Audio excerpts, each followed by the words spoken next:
anybody who knows me knows that I've got 3 children. I've got Charlie, who's 4, Megan, who's 3, and my baby, Olive, who is now 8 months old.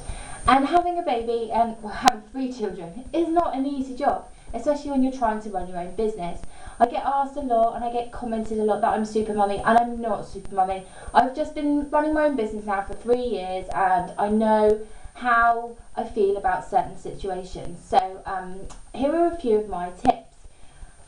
So work-life balance is going to mean something different to everybody. One of the things it means to me, it means that certain situations in my life are going to have to become priority and are going to have to change to take into consideration the children. So for example, holidays. There's just no point in even trying to run a business full-time in the holidays, because I've got 3 children who totally demand my time and attention, and isn't that why I'm running a business from home, so that I can give those children my time and attention? So here are my tips.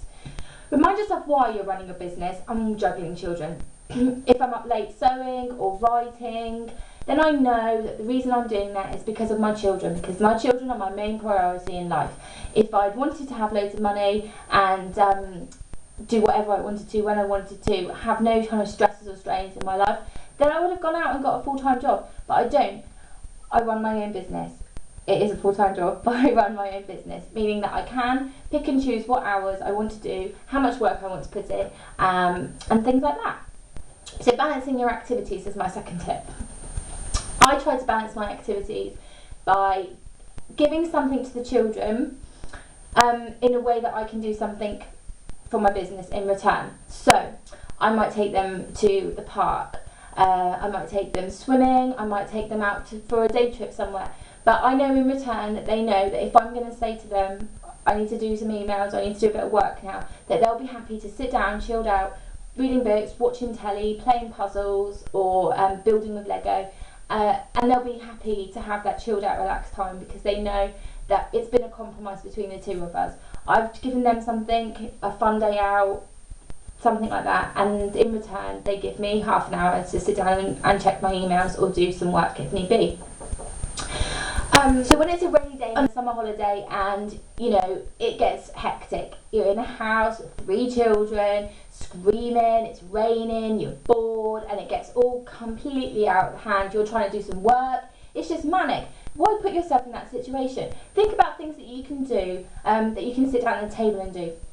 For example, Play-Doh. Play-Doh is a great thing to do. We sit down at the table together, we play with our Play-Doh, we make sausages together, patterns, we do all sorts. At the same time, it means I can have the laptop out, I can sit down at the table, I can be looking at emails, I can prioritise them for when I've actually got child-friendly time to work out which ones I need to be working on at certain points. Also things like baking. Baking is a great activity because you can go in the kitchen, do the actual making of the baking item, cakes, biscuits, whatever, and then you can go off when they're cooking. The kids can have a half an hour chill out time, and you've got half an hour then, or 25 minutes, however long your cake's going to take, to catch up on a little bit of work. It's about compromising with children, and I think if you install that at an early age like I have, that they understand what's going on and they're happy to contribute to the compromise situation. One thing I've learned is my tip number 5, don't take phone calls in the holidays. Don't take or make phone calls in the holidays. I try and shut down my phone in the summer holidays and just have it onto answer machine so that I can deal with any messages that I need to later. Also think about if anyone's emailing you, don't try and schedule in any of these phone conversations while the children are at home. Okay, sometimes things happen where you have to take the phone conversation.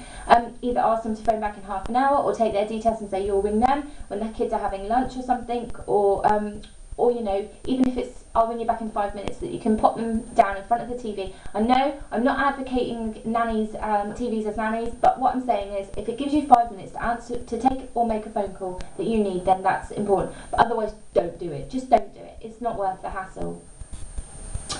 Okay, and my tip number 6 is obviously to have more children. The more children you have, the less strain and stress it is on you, because they will entertain each other, giving you plenty of time. Okay, I'm just joking.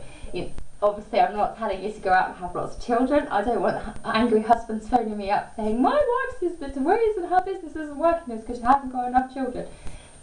But you know what I mean. For me, my children come first and foremost in my business, and that's the reason that I run my business at a slower pace than other people. So tip number 7 is make sure you don't get hung up by what everybody else is doing. There are lots of businesses out there that started at the same time as me that are doing amazing things. And yes, if I sat and looked at them all and got really upset about it, I could get myself into a bit of a situation. But actually, I've got 3 children. I've got a house to look after. My children are all at different ages of their life. I've got school clubs, I've got ballet lessons, I've got a baby who needs to go to weighing in and doctor's appointments and blah, blah, blah, as well as all my meetings. I'm not going to get stressed out by other businesses that seem to be going ahead of me, because when my children are all at school full time, then that's when I'll have 9 till 3 to dedicate full and solely to my business, and that's what keeps me going at night.